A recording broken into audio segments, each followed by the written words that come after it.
alors, ça, il n'en avait jamais vu alors. Lire dans les parcs 2016, c'est un événement d'été dans la région Wallonie-Bruxelles. Il y a plusieurs lieux et plusieurs dates prévues entre juin et août. Ici à la Louvière, dans le parc Roi-Rouquet, c'est la bibliothèque provinciale qui parraine la lecture, comme dans toutes les autres villes.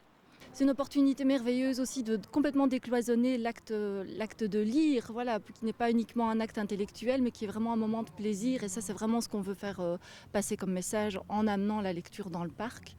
Et puis, c'est une manière aussi de s'intégrer dans le quartier, dans ce parc qui fait partie de notre environnement, qui génère des habitudes, qui amène un monde particulier, donc un public particulier. Comme le font remarquer les animateurs, c'est une façon d'inviter le public à partager la littérature. C'est un moyen de rendre la bibliothèque mobile et quitter ses quatre murs.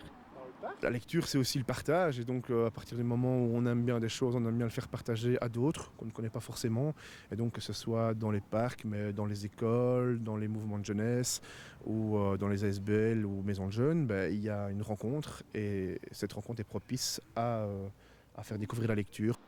Cette année, la bibliothèque a choisi le thème des arbres. La lecture prévue ce mercredi après-midi était La nuit, les arbres dansent, écrit par Bruno Tirquir. Si on lit dans les parcs, je trouve que la première chose à faire, c'est peut-être de regarder ce qu'il y a autour de nous, et il y a des arbres. Et je dirais qu'à notre époque, peut-être les gens ne regardent plus assez la nature qui les environne. En plus, on est dans un espace urbain, donc c'est peut-être d'autant plus important.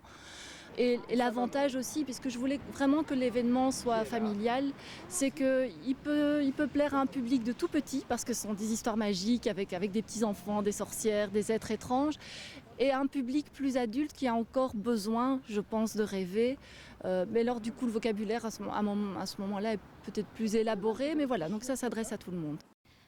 Malheureusement, le météo n'est pas tout à fait au beau fixe aujourd'hui, donc on peut comprendre que le public n'est pas très nombreux. La prochaine et dernière lecture dans les parcs aura lieu le mercredi 24 août, toujours à la Louvière. C'est juste que quoi?